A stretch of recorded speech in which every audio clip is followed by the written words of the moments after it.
Alright, bago tayo, masunod na naman.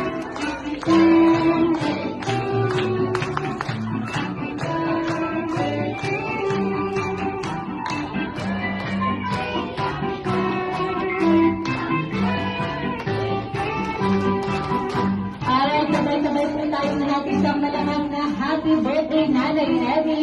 In 1, 2, 3, go! Ayan, maraming salamat po. And of course, Nanay Emmy, on behalf of Jollibee as a Mega Center, binabati po namin kayo ng maligayang kaarawan. You may now make a wish and blow.